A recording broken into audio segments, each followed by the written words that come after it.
మీ business ఏదైనా మీ ఊర్లో promotion చేయాలంటే అది సుమన్ టీవీతోనే సాధ్యం. ఇప్పుడే సంప్రదించండి. వైఎస్ జగన్మోహన్ రెడ్డి ఏదైతే మన రాష్ట్రానికి ఎక్స్ సీఎం అయినటువంటి జగన్మోహన్ రెడ్డి ప్రజెంట్ 11 సీట్లు గెలుచుకున్నారు. ఇందులో భాగంగా ఏదైతే మన అసెంబ్లీ సమావేశాలు జరుగుతున్నాయో అసెంబ్లీ సమావేశాలకు అయితే ప్రజెంట్ ఆయన హాజరు కావడం లేదు. ఇందులో భాగంగా మీరు ఏమనుకుంటారు?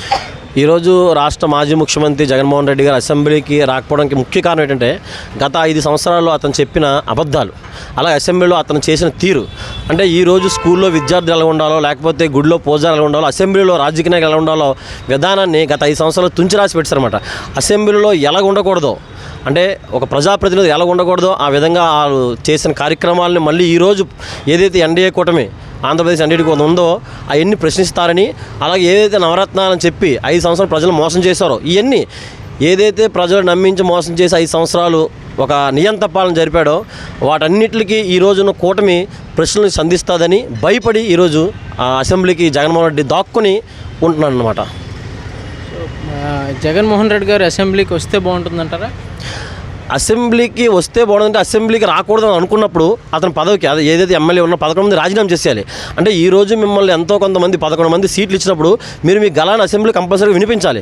వినిపించిన తరుణంలో మీరు కంపల్సరీగా అసెంబ్లీకి రాజీనామా చేసి ప్రజల్లోకి వెళ్ళిపోవాలి తప్ప మీరు గెలిచిన తర్వాత అసెంబ్లీకి రాకుండా కూర్చుంటాను, నేను మళ్ళీ 5 సంవత్సరాలు రోడ్డు మీద తిరుగుతాను, మళ్ళీ ప్రజలకు ఏదో మభ్యపెట్టి మళ్ళీ అసెంబ్లీకి వచ్చి నేను సీఎం అయిపోతుంది కరెక్ట్ కాదు.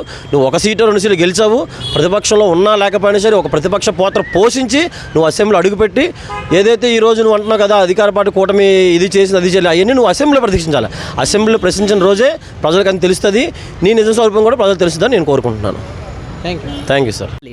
గత చేసిన 5 సంవత్సరాల పాలన అతను చెప్పాలి, వీళ్ళు అతను ప్రశ్నించాలి. వీళ్ళు చేసేది ఈ 4 నెలలు 5 నెలలు చేయలేదు అంటారు కదా, అతను 5 సంవత్సరాలు అతను ఏం చేశారు? ఇప్పుడు రుషికొండ కట్టారు 500 కోట్లు 600 కోట్లు ఎవరికి పనికి వచ్చేది? అది పబ్లిక్ పైసే కదా, అతను దేనికోసం కట్టారు అది? అవన్నీ మీరు సమాధానం చెప్పాలి దేనికోసం అనేది. అవన్నీ సమాధానం చెప్పి మీరు ఏదో ఇది చేయాలి. మీకు ఎందుకు అక్కడ గెలిపించారు? మీరు ప్రజల కోసమని మీరు రావాలి కదా, లేకపోతే రాజీనామా చేయండి. మీరు జీతం ఎందుకు తీసుకుంటున్నారు? ఒక ఎంప్లాయీ ఉన్నారు, డ్యూటీకి వెళ్ళకపోతే జీతం ఇస్తారా? ఇవ్వరు. మరి అతను ఎందుకు మీరు వెళ్తారు? అతను జీతం తీసుకోకూడదు, రాజీనామా చేసి ప్రజల్లోకి వెళ్ళండి. మళ్ళీ మీరు ఎమ్మెల్యే అవుతారు, సీఎం అవుతారు, ప్రధాని అవుతారు, ఏదో అవుతారో మీరు వెళ్ళాలి, అలాగే వెళ్ళాలి. మీరు జీతం తీసుకొని ఇదేంటి కరెక్ట్ కాదు కదా, ఇది అలా చేయాలన్నమాట. అన్నీ పరిస్థితి సమాధానం చెప్పాలి, బాగుంటుంది.